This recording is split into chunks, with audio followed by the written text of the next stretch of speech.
نمبر 1 څنګه چې ته هلته ورسېږې که نه نو ماته یو رنګ وکړه. As soon as you reach there please call me.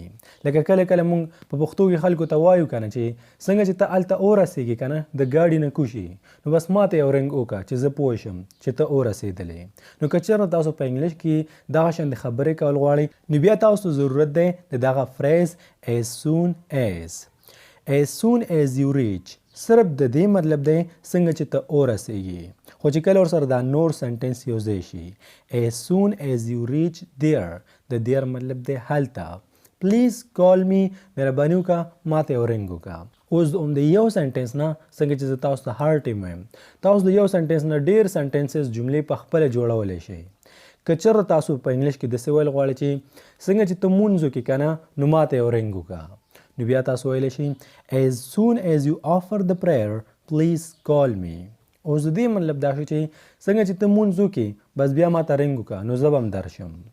as soon as you offer the prayer please call me. او که چېرته تاسو داسې ویل غواړئ څنګه چې هغه راورسېږي که نه نو ماته یو میسیج وکړه نو بیا به څه کوئ بیا هم د همدغه فریز نه مدد اخلي as soon as. as soon as he reach please text me. د ټیکسټ می مطلب دی چې ماته یو میسیج وکړه. as soon as he reach please text me. څنګه چې ته ورسېږې هلته که نه نو بس ماته اطلاع راکړه. اوس که داسې ویل غواړئ همدغه فریز استعمال کړه as soon as you reach please inform me. د انفارم مطلب دی چاته اطلاع ورکول یو کس خبرول. as soon as you reach please inform me.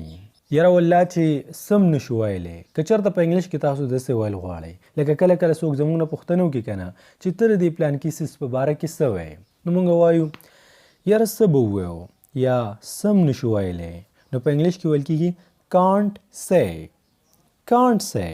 همدغه مطلب دی چې سم نشو ویلی. که تاسو همدغه شان انګلیش په پښتو کې زده کول غواړئ ډېر په اسانه نو بیا په همدغه ځای باندې زموږ چینل سبسکرایب کړئ که چېرته تاسو نوي سبسکرایب کړئ او د ویډیو ته لایک هم ورکړئ. اوس راځو د خپل درس په طرف. any time. د any time مطلب دی هر کله یا کله هم. لکه فار ایگزامپل زه ستا نه پوښتنه وکړم چې زه بیا تا ته کله رنګ وکړم نو که په دغه ټیم کې ته ماته ویلی شي چې کله هم ته ماته رنګ کولی شي یا هر وخت ته ماته رنګ کولی شي زه فارغ یم نو بیا ته ماته ویلی شي any time یا ته ماته داسې هم ویلی شي you can call me any time. خو دا پوره سنټنس دی او که د پوره سنټنس په ځای باندې تاسو صرف any time ووایئ بس دا هم کافي دی. صرف د any time مطلب دی هر وخت یا کله هم او you can call me any time د دې مطلب دی چې ته ماته کله هم رنګ کولی شي یعنی هر کله ماته رنګ کولی شي. what for د څه دپاره تاسو داسې هم ویلی شئ فارورډ د دې هم همدغه مطلب دی چې د څه دپاره. فار ایگزامپل تاسو څوک وایي چې یاره زما خو لږې پیسې پکار دي نو په دغه ټایم کې ته پوښتنه کولی شئ فارورډ پیسې دې د څه دپاره پکار دي. دلته څه کې what brings you here. که چېرته تاسو په انګلیش کې د چا نه داسې پوښتنه کول غواړئ چې دلته څه کې بازار کې د یو پیژنګلو کس ولیدو یا بل ځای کې دې ولیدو نو په انګلیش کې ورته ویلی شي what brings you here. د دې مطلب دا دی چې څنګه راغلی یا دلته څه کې هو ولې نه. د دې لپاره په انګلیش کې موږ استعمالو yes why not. فار ایگزامپل ستاسو څوک پوښتنه وکړي چې ته دا پلانکی څیز خورې ستا خوښ دی نو که ته په انګلیش کې داسې ویل غواړې چې او ولې نه یا هو ولې نه نو بیا تاسو ویلی شئ yes why not. I want to buy a new mobile. زه غواړم چې یو نوی موبایل واخلم. I want to buy a new mobile یعنی زه غواړم چې یو نوی موبایل واخلم. بل کس درنه پوښتنه کولی شي چې د چا لپاره په انګلیش کې ویل کېږي for home. د for home مطلب دی د چا لپاره. که ته وایې د ځان دپاره اخلم نو بیا ویلی شي for myself. for myself مطلب دی چې د خپل ځان دپاره. for him د هغه دپاره. for him د هغه دپاره. for my younger brother د خپل ورکوټي رور دپاره. for my younger brother د خپل ورکوټي رور دپاره. for our home د کور دپاره یعنی دا موبایل د کور دپاره علم. for our home. for you ستا دپاره فار یو مطلب دی ستا لپاره. لکه ما تاسو ته مخکې ویلي په ویډیوګانو کې چې تاسو په ټیک ټاک کې فار یو ګورئ، اکثر لږ کسانو چې زما ویډیو فار یو ته وخته، نو د فار یو مطلب دی ستا لپاره. رښتیا وی ریلی، که چېرته تاسو په انګلش کې داسې ویل غواړئ چې رښتیا وی یا رښتیا وی، نو په انګلش کې ویل کېږي ریلی. I can't believe، زه یقین نشم کولی. I can't believe یعنی زما خو په دې باندې یقین نه کېږي چې ته ما ته موبایل اخلي. I can't believe. It doesn't matter، څه پروا نه کوي. It doesn't matter یعنی د دې مطلب دی چې څه پروا نه کوي. که ته په دې باندې یقین وکړې او که نه، څه پروا نه کوي. It doesn't matter whether you believe or not. It doesn't matter څه پروا نه کوي. whether you believe or not، که ته په دې باندې یقین وکړې او که نه، هیڅ پروا نه کوي. So what، نو څه وشو. So what مطلب دی لکه پښتو کې چې مونږ وایو نو څه چلو شو یا نو څه وشو. What time is it، څو بجې دي. What time is it. I gotta go home، زه باید کور ته لاړ شم، یعنی ما ته پکار دي بس چې اوس کور ته لاړ شم. I gotta go home. It's getting dark، تیاره کیږي. It's getting dark. So early، دومره وختي، یعنی دومره وختي ته کور ته ځې. It's not 8 yet، اوس خو لا 8 بجې نه دي. It's not 8 yet یعنی اوس خو لا 8 بجې نه دي. څوک وایي says who، لکه پښتو کې چې مونږ وایو د چا نه یو خبره واورو نو بیا ورته مونږ وایو کنه چې څوک وایي چې دا پلان کې کار داسې دی، دا درته چا ویل. نو په انګلیش کې ویل کېږي says who.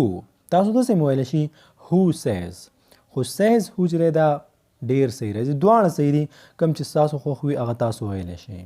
with whom چا سره، یعنی ته چا سره ځې. د with whom مطلب دی چا سره.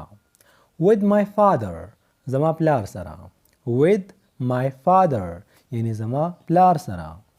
with my brother زما رور سره. with my brother. with my friend زما دوست سره، زما ملګري سره. with my friend. after you دا یو ډېر زیات اهم، مفید او ضروري فریز دی ستاسو لپاره چې دا په هر ځای کې په کار راځي او د دې مطلب سره د دې لفظن به لفظن ترجمه ده اول تاسو. دا فریز تاسو په داسې ځای کې په کار راځي لکه فار ایگزامپل ته اوبه څښې او تا سره خوا کې یو بل کس ولاړ دی، نو ته هغې ته د اوبه ورکې او په انګلیش کې ورته داسې ویل غواړې چې لاول ته اوبه وڅښه، خیر تا پسې به زه اوبه وڅښم، یعنې ته د هغې یو قسم ته عزت کې.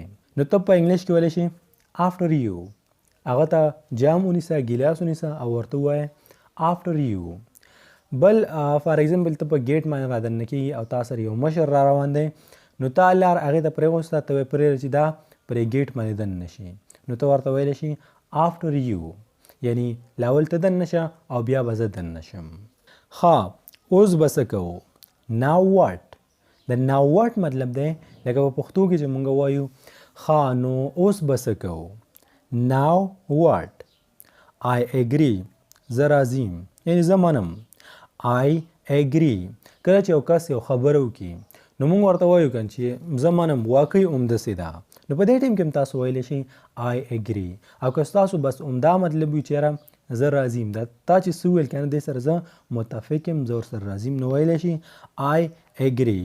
خو خیال به کوئ I am agree ونه وایئ او بیا غلط راځي. بیا تاسو ویلی شي am agreed، صرف agree به بیا نه وایئ. are you done.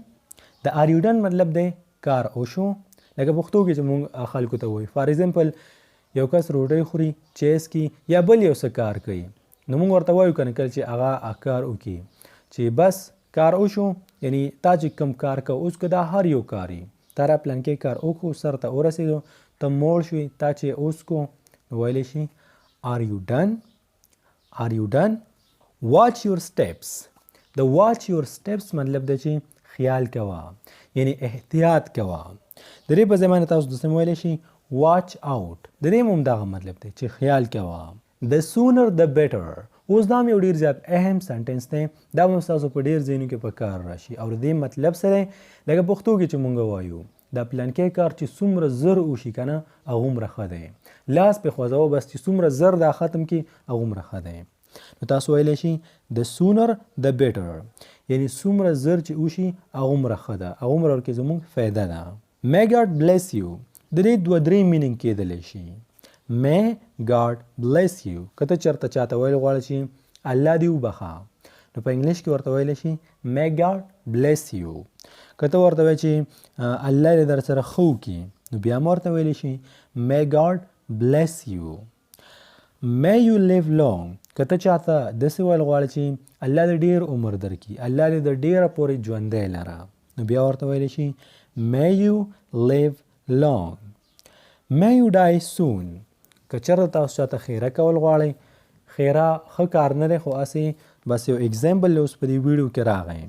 نو د دې مطلب دا دی چې الله دې زر واخله، یعنی الله دې زر مړ کړه. May you die soon. May he go to hell. الله دې هغه جهنم ته وغورځي. د دې سنټینس مطلب دا دی. May he go to hell. یعنی الله دې هغه جهنم ته وغورځي. یو ځل بیا ورته وایم چې دا this is just an example. دا سیریز ما اخلئ. How are you؟ ته څنګه یې؟ خو دې پس د باندې تاسو نور سنټینسز هم استعمالولی شي، لکه څنګه چې ما تاسو ته په نورو ویډیوګانو کې ویلي. ادي how is it going د دې هم همدغه مطلب دی چې ته څنګه یې. how are things د دې هم همدغه مطلب دی که چېرته تاسو د چا نه پوښتنه کول غواړئ چې how are you، نو دې په ځای باندې تاسو ویلی شي how is it going، how are things یا how are you doing. همدغه یو مطلب دی how are you، یعنی ته څنګه یې. I'm sorry د I'm sorry مطلب دی زه بخښنه غواړم، ما معاف کړه. د دې په ځای باندې تاسو داسې ویلی شي I beg your pardon. د دې هم دغه مطلب دی چې زه بخښنه غواړم، ما معاف کړه.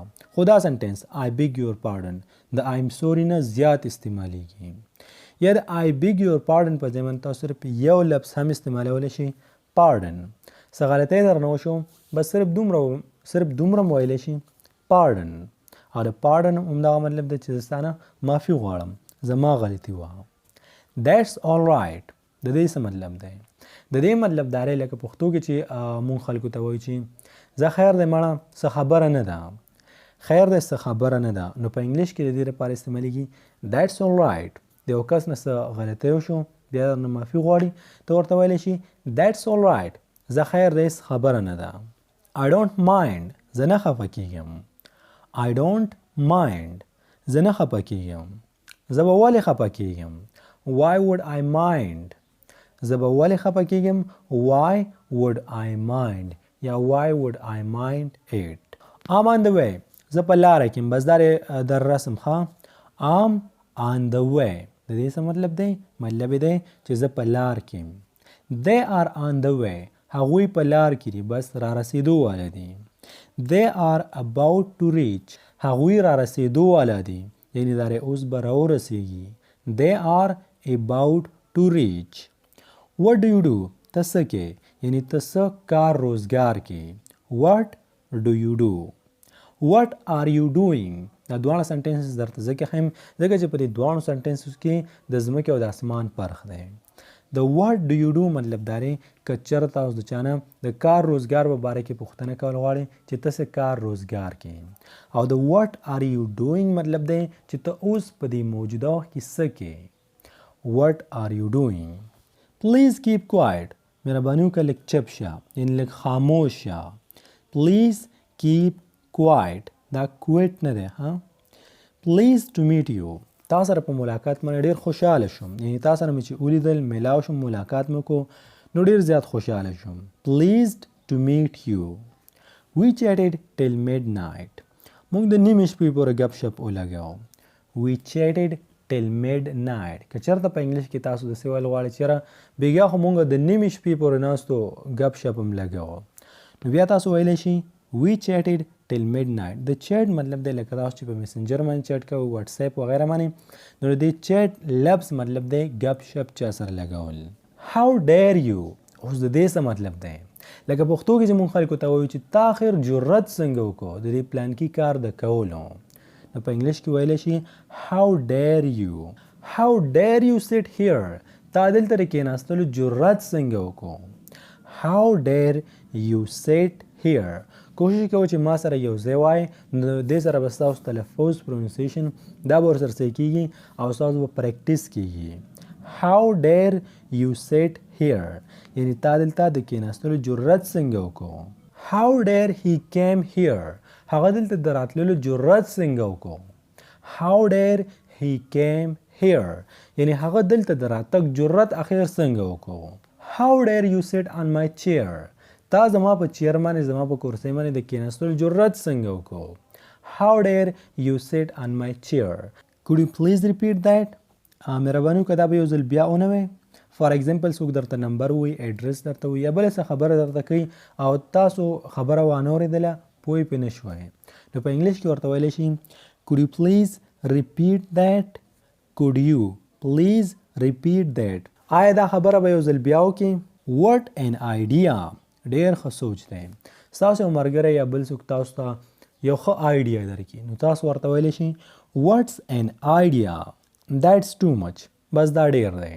که چېرته په انګلیش کې تاسو داسې ویل غواړئ چې بس دا ډېر شی دی نو تاسو ویلی شي that's too much. که تاسو داسې ویل غواړئ چې بس دا کافي دی بیا به وایئ it's enough. که تاسو ویل غواړئ چې را په دې خو کار نه کېږي یعنی په دې باندې زما کار نه کېږي it's not enough. په دې باندې زما کار نه کېږي. doesn't matter څه پروا نه کوي. که په انګلیش کې تاسو داسې ویل غواړئ چې doesn't matter نو مطلب یې دی چې څه پروا نه کوي. walk slowly په مزه ځه. walk slowly صحیح مطلب دی په مزه ځه. mind your own business یعنی ګوره ته خپل کار سره کار ساته. mind your own business که چېرته تاسو په انګلیش کې چاته داسې ویل غواړئ چې ته خو د خپل کار سره کار ساته نو بیا تاسو ویلی شي mind your own business. د خبرې کول نه مخکې لږ سوچ کوه ته خو ګډې وړې وی. think before you speak یعنی د خبرو کول نه مخکې لږ سوچ کوه چې ته دا څه وی. have a nice day ښه ورځ ولرئ یعنی ښه ورځ درته غواړم. have a nice journey سفر دې په خیر شه. have a nice journey سفر دې په خیر شه. well done keep it up یو کس یو ډېر ښه کار وکړو په فیسبوک باندې پوسټ وکړو یا همداسې تاسو ته خبره وکړه نو په انګلیش کې ورته تاسو شاباسي ورکولی شي او ورته ویلی شي well done keep it up یعنی شاباس همداسې دا کار جاري وساته پرېنږدئ. I will call you later زه به درته داسې وروسته رنګ وکړم. که په انګلیش کې تاسو داسې ویل غواړئ بیا ووایئ I will call به نه وایئ call you later get out of my sight. که چېرته تاسو په انګلیش کې داسې ویل غواړئ چې هلې شابه د سترګو نه مې پناه کېږه نو بیا تاسو ویلی شي get out of my sight یعنی هلې شابه د سترګو نه مې پناه کېږه. what do you mean ستا څه مطلب دی. د دې دوه مینینګ راتللی شي. که چېرته تاسو چاته په غوسه کې ووایئ what do you mean نو مطلب یې دا چې ستا څه مطلب دی یعنې تا په غوسه کې ورته وویل که نه. خو که چېرته ته په یو خبره باندې پوه نه شي نو هم ته ویلی شي what do you mean یعنی ستا څه مطلب دی. I did not understand زه پوه نه شوم. I did not understand مطلب یې دا دی چې زه پوه نه شوم. I did not get it د دې هم دغه مطلب دی چې زه پوه نه شوم. I did not get it. I did not get the point زه په خبره باندې پوه نه شوم. I did not get the point یعنی زه کومه خبره چې تا ماته وکړه زه په دې باندې پوه نه شوم. We both like each other موږ دواړه یو بل خوښوو. We both like each other د دې همدغه مطلب دی. Come quickly هلې شابه زر راځه. Come quickly د دې مطلب دا دی لکه پښتو کې چې موږ وایو چې هلې زر راځه. Talk to you later زه بیا به وروستو خبرې کوو. فار ایگزامپل یو کس درته رنګ وکړو ته روټۍ خورې چیس کې یا بل څه کار کې نو ته ورته ویلی شي چې زه وروسته به خبرې وکړو نو بیا ورته ویلی شي talk to you later. what are you talking about ته د څه په باره کې خبره کې یعنې ته د څه په اړه باندې ماته خبره کې. what are you talking about stay away from my stuff زما د سامان نه لرې اوسېږه یعنې زما سامان ته رانږدې نه شي. stay away from my stuff. I'm dead tired today نن خو زه ډېر زیات ستړی یم. I'm dead tired today مطلب یې سره نن خو زه ډیر زیات ستړی یم. او د دې نه مخکې په یو ویډیو کې ما تاسو ته یو بل سنټنس هم ښودلی و I'm beat today. د دواړو یو مطلب دی چې زه ډیر زیات ستړی یم. It's none of your business. یو بل ډیر زیات یوزفل مفید سنټنس یو د بل نه ښه دي. اوس د دې څه مطلب دی؟ د دې مطلب دا دی کله چې یو کس تاسو په کار کې کار لري نو په پښتو کې ورته موږ څه وایو چې ګوره په دې کې ستاسو کار نشته ها نو په انګلیش کې به ته څه وایې؟ په انګلیش کې ورته ویلی شي It's none of your business. It's none of your business. د دې مطلب دا دی چې په دې کې ستاسو کار نشته. دا زما د دې خبره ده او موږ به یې حل کوو.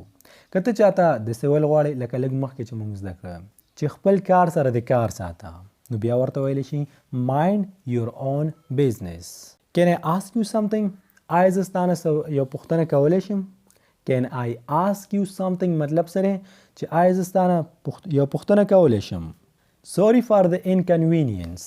د دې مطلب دی لکه کله چې زمونږ په وجه باندې یو کس په تکلیف کې شي په مشکل کې شي نو موږ ورته څه وایو چې تکلیف معاف یعنی ما چې تا ته کوم تکلیف درکو د دې درنه زه بخښنه غواړم یا معاف که تا ته ما ډېر زیات تکلیف درکو نو په انګلیش کې به څه وایي Sorry for the inconvenience. یو ځل ما سره ووایه inconvenience. د inconvenience مطلب دی زحمت چاته تکلیف ورکول چاته زحمت ورکول. I give you much trouble. ما تا ته ډیر تکلیف درکو. I give you much trouble. یعنی ما تا ته ډیر تکلیف درکو. Sorry for the inconvenience. What can I do for you? زه ستا لپاره څه کولی شم؟ اډر کوه. What can I do for you څه مطلب دی چې وایه زه ستا لپاره څه کولی شم؟ Could you help me with this? آیا ته په دې کې زما مرسته کولی شي؟ Could you help me with this? فار ایگزامپل ستاسو په موبایل کې څه فرق دی ته پکې لګیا یې یا په بل یو څیز کې څه فرق دی څه مسله ده او ته بل ملګري ته وایې یا بل چا ته وایې چې په دې کې به ما سره لږه مرسته ونه کړي لږ راته وښایه چې یاره دا څنګه صحیح کېږي څنګه نه لږه طریقه راته وښایه د بل کس نه ورکې مرسته غواړئ نو په انګلیش کې ورته ویلی شي Could you help me with this? What can I help you with this? اوس د دې مطلب دا دی چې په دې کې زه ستا څه مرسته کولی شم فار ایگزامپل یو کس په یو کار کې اختر مصروف دی او لګیا دی په یو کار کې اوس که دا هر قسم کار دی نو که ته ورته په انګلیش کې داسې ویل غواړې چې زه ستا څه مدد کولی شم په دې کار کې یعنې زه پکې در سره څه کار وکړم نو بیا ورته ویلی شي What can I help you with this? This is not a joke. د دې څه مطلب دی د دې مطلب دا دی لکه پښتو کې چې کله موږ چاته څه خبره وکړو هغه پې یقین ونه کړي نو موږ ورته څه وایو موږ ورته وایو چې دا ګپ نه دی ښه صحیح درته وایم یعنې دا څه مذاق نه دی نو په انګلیش کې ورته تاسو ویلی شي This is not a joke. I'm not telling you a lie. د دې مطلب دا دی چې زه تاته دروغ نه وایم I'm not telling you a lie. زه تاته دروغ نه وایم Trust me. یقین وکړه Trust me څه مطلب دی یقین وکړه دروغ درته نه وایم ښه صحیح خبره ده دا It's true. دا حقیقت دی دا رښتیا دي یعنې دا رښتیا دي It's true. What's happening here? دلته څه چل دی کله کله چې خلک راغونډ شي نو زموږ ورکې ډېر شک شي که نه موږ د یو بل نه پوښتنه کوو چې دلته څه چل شوی یا دلته څه چل دی نو په انګلیش کې تاسو ویلی شي What is happening here? یا What's happening here? تاسو داسې ویلی شي What happened here? د What happened here مطلب دی چې دلته څه چل وشو او د What is happening here مطلب دی چې دلته څه چل دی Did you get my point? آیا ته زما په خبره باندې پوه شوې Did you get my point? لکه مونږ خلکو ته وایو که چې ته زما په خبره باندې پوه شو که نه نو په انګلیش کې تاسو ویلی شي Did you get my point? Sorry, I did not get your point.